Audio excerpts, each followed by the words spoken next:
Bien, estamos de regreso y estamos hablando de los síntomas del síndrome post-COVID.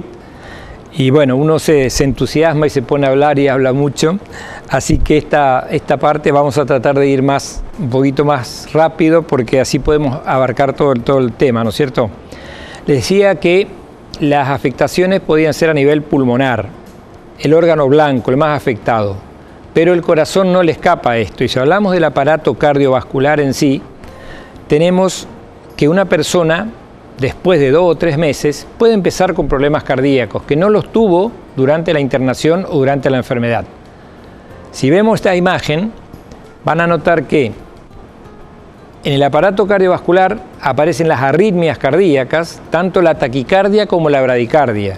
O sea, la taquicardia es que el corazón late más rápido que lo habitual, 100, 120, 130, 140 por minuto. Lo normal son 70, 75. La bradicardia es todo lo contrario, por debajo de 50, ¿no es cierto?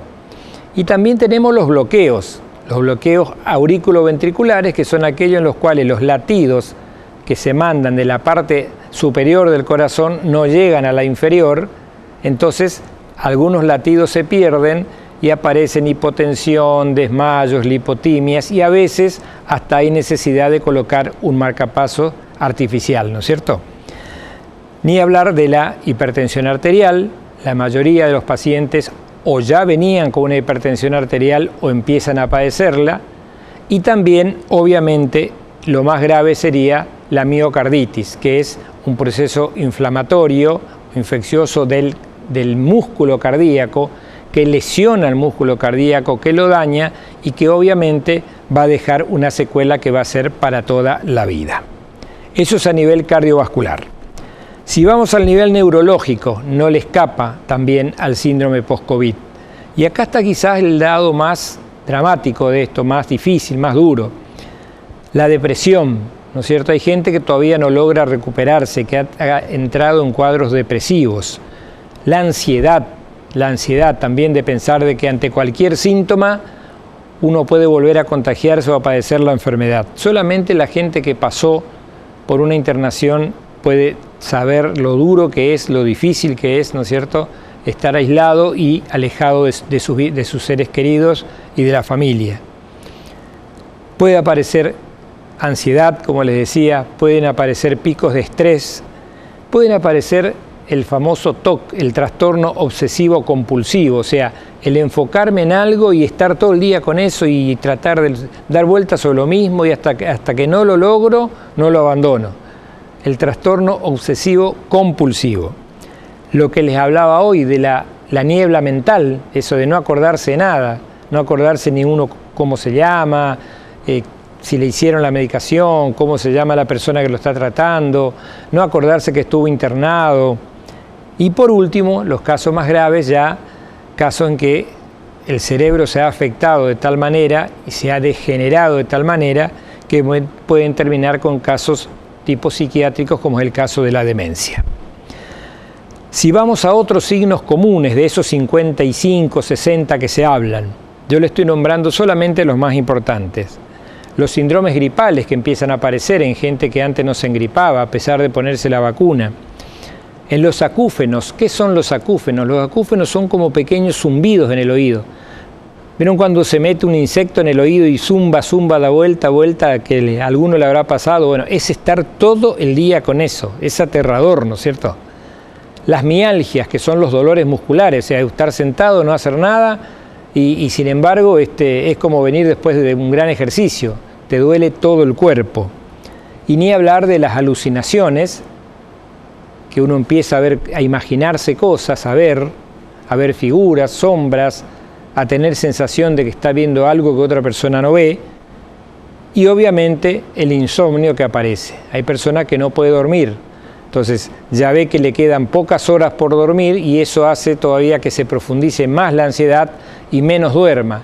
Entonces o se produce un cambio del sueño, se duerme de día y se es insomne de noche.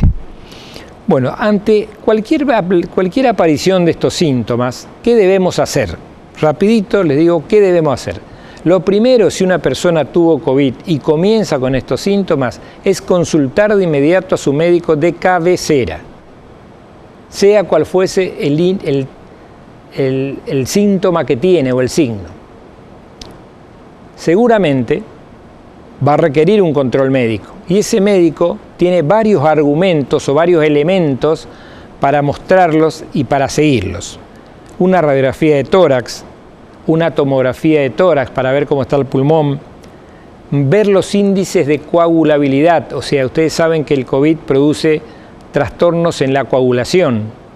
Hay gente que ha fallecido lamentablemente por trombosis o que ha quedado con trombosis por una mala coagulación. Hay que buscar los marcadores inflamatorios, marcadores de anemias, marcadores cardíacos, electrocardiogramas, marcadores pulmonares como en las radiografías y las pruebas funcionales pulmonares, y los marcadores neurológicos, que solamente ahí sí, obviamente. Entonces, como ven, vamos a ir pasando por las distintas especialidades que nos van a mandar nuestro médico de cabecera. No cometamos el error de que si tengo un problema de oído me voy al otorrino, si tengo un problema de tal me voy al neurólogo. No, vayamos al médico de cabecera y que él nos oriente, porque podemos estar en presencia de un síndrome post-COVID y pueden ir apareciendo cada uno de estos síntomas que yo les fui nombrando. En definitiva, el coronavirus nos sigue desconcertando, ¿no es cierto? Cuando pensamos que ya llegamos, es como que nos corren el arco un poquito más allá, ¿no es cierto? El hecho de que existan pacientes que permanezcan todavía sintomáticos más allá de 2 semanas de superada la infección, esto nos demuestra claramente que aún no terminamos de comprender el daño potencial del coronavirus, el daño potencial del mismo, ¿no? ¿Qué debemos tener en cuenta? Y esto es lo que yo les decía, sobre todo a los pacientes que fueron asintomáticos. El 35%, o sea, una tercera parte, uno de cada 3 de los pacientes que no estuvieron hospitalizados, que no estuvieron internados, pueden presentar en algún momento el COVID prolongado. O sea que no es que porque estuve mal y estuve muy mal voy a tener las secuelas, no. Pude haber estado medianamente bien, tranquilo, perdí el gusto, el olfato y nada más, y puedo aparecer después con todos estos síntomas que yo le estoy comentando. Entonces es importante que eso tengamos en cuenta. Ya no quedan dudas, no queda ninguna duda de que todo aquel que haya padecido el COVID-19, independientemente del grado de severidad, sea cual fuere, deberá en su momento iniciar los controles pertinentes. ¿Para qué? Para asegurarse que no hayan quedado secuelas y si quedaron, que puedan ser tratadas a tiempo, evaluadas a tiempo y ocasionen el menor daño posible a posterior. Se entiende, ¿no? Pero apenas aparecen los síntomas, consultemos, porque podemos estar comenzando este síndrome, que puede llegar a ser otra epidemia u otra pandemia, ¿no es cierto?, donde es consecuencia de la primera, o sea, de la que estamos cursando. Bueno, ¿cómo la prevenimos? ¿Cómo prevenimos esto? Y bueno, no podemos dejar de hablar de la vacunación, ¿no es cierto? La vacunación completa es uno de los estandartes que hay que tener. Convengamos que vacunación completa significa las 2 dosis puestas, independientemente de cuál sea la vacuna. Pero se considera vacunación completa 2 dosis. 2 dosis no impiden ni nos aseguran que no nos vamos a agarrar la enfermedad, pero disminuyen hasta un 70% la posibilidad de que tengamos que internarnos. A ver, si yo tengo las 2 dosis de la vacuna contra el coronavirus, tengo un 70% de posibilidades de que si me agarra la enfermedad, que me puede agarrar a pesar de las vacunas, no me interne. Me queda un 30% que sí quizás requiera la internación.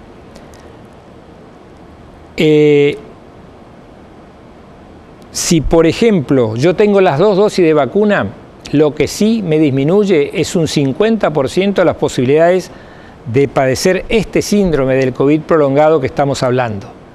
Entonces, las 2 vacunas, las dosis completas, hoy son 2 por ahora, evitan en un 70% la internación y evitan en un 50% la aparición del COVID prolongado, lo cual no es poca cosa, ¿no es cierto?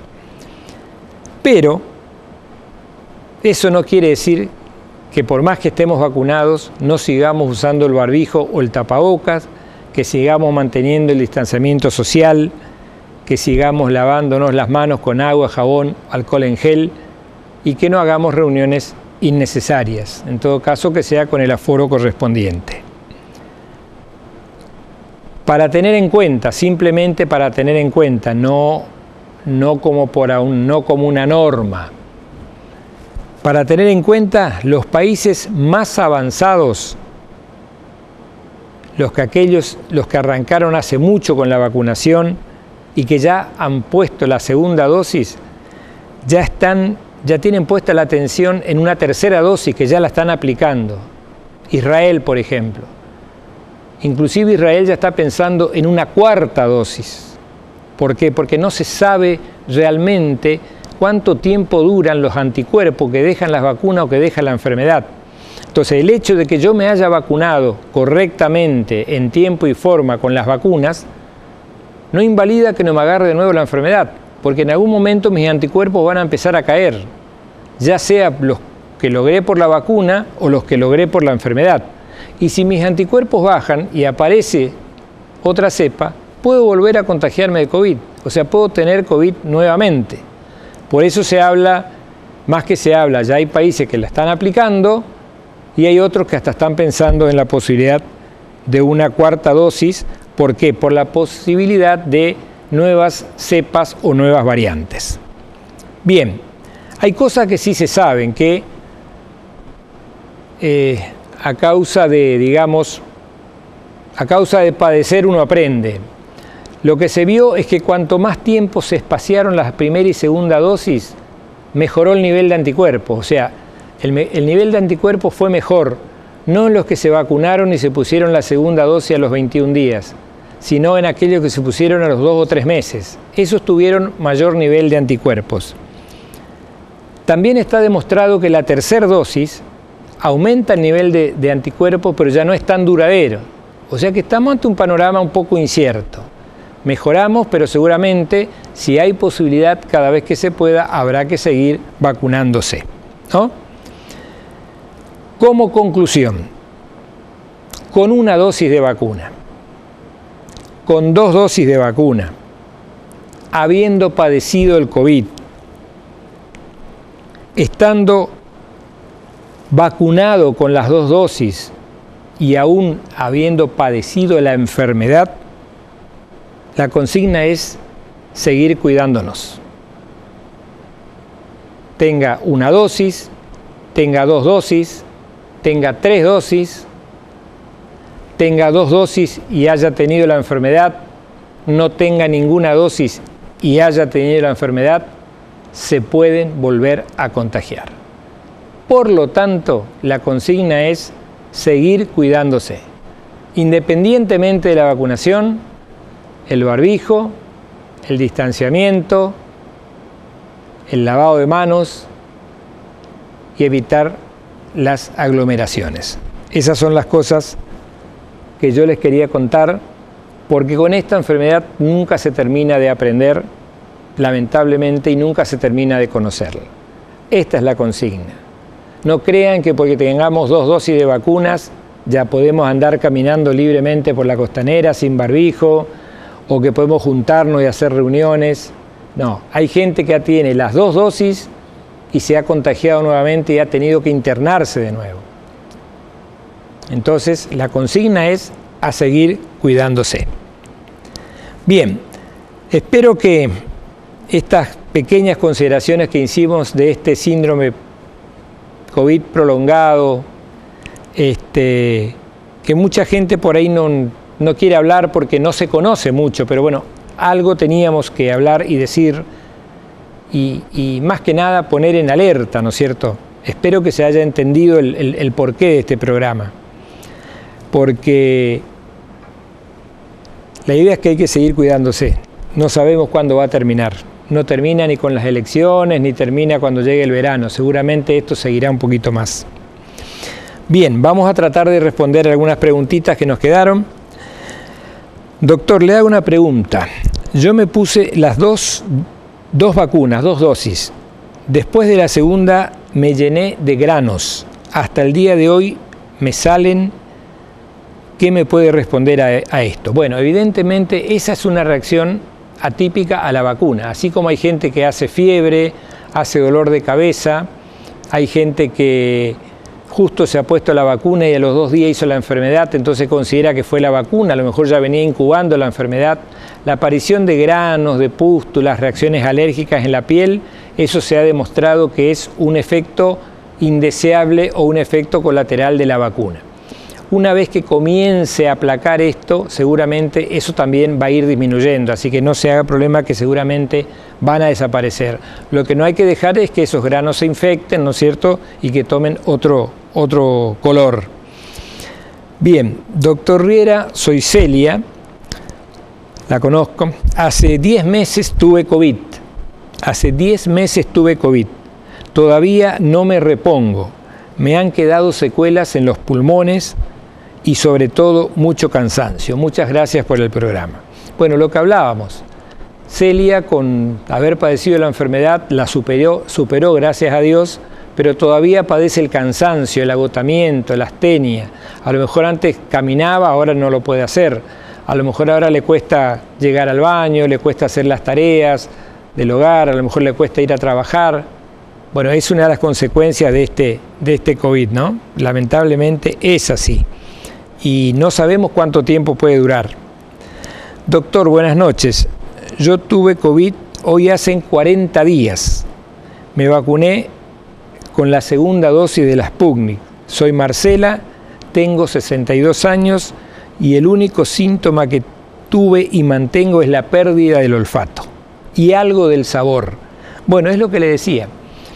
Que haya tenido la enfermedad le ha generado anticuerpos por la misma enfermedad. Que se haya puesto la segunda dosis de la vacuna le aumenta los anticuerpos, o sea, tiene más defensa que antes. Y esa pérdida del gusto y la pérdida del olfato la va a tener por un tiempo. Eso es lo que se llama el COVID prolongado. Persisten los síntomas. Hay gente que le dura 2 meses, 3 meses, 6 meses, 1 año, pero seguramente en algún momento lo va a recuperar. Hay gente que le ha durado 24 horas. Bien, doctor, buenas noches, escuchándolo, muy atenta como siempre. Todos los temas que se trataron hoy son importantísimos. Bueno, muchas gracias. Nos preguntan si después de haber padecido el COVID me quedé con una tos muy seca y aparte se me seca continuamente la boca. Debo consultar a mi doctor. Gracias, soy Marcela y tengo 62 años. Bueno, Marcela, sí, el que se seque la boca es un signo a tener en cuenta, porque probablemente no esté recibiendo la cantidad de líquido que necesita o esté perdiendo más líquido de lo que eliminaba antes. Entonces quizás hay un desbalance, o sea, entre lo que ingiere de líquido y lo que elimina. A lo mejor ha quedado alguna alteración en la función renal. Yo le diría que si usted tiene una sequedad de boca, comencemos por el clínico, vayamos al clínico y que él nos oriente a dónde hacer la consulta. Si ir, por qué carril, para no abrir tanto nuestro abanico y tener que consultar a tantos especialistas, ¿no? Bien. Doctor, buenas noches. ¿Cuál es el tiempo después en que aparecen los síntomas que está mencionando? Bueno, lo que le decía es lo siguiente. Uno padece la enfermedad, se recupera, queda con pocos síntomas o prácticamente asintomático. Más o menos a los 20, 30 días comienzan a aparecer estos síntomas. Y si se mantienen por más de 2 o 3 meses, ese es el síndrome del COVID prolongado. O sea que si uno, una vez que superó la enfermedad, a los 15, 20 días comienza con síntomas y estos síntomas se mantienen en el tiempo, consulten porque están en presencia de este proceso, que es consecuencia del COVID, pero ya no tiene nada que ver y tiene un tratamiento obviamente distinto. Bien, doctor, yo tuve COVID, tengo dolores articulares, me quedaron son muy molestos. Después de los 50 años padecer esto es realmente todo un problema. Así que le agradezco, bueno, muchas gracias por comunicarse. Vamos a tratar de... Buenas noches, doctor. Realmente un gusto escucharlo y cómo explica. Soy Julio.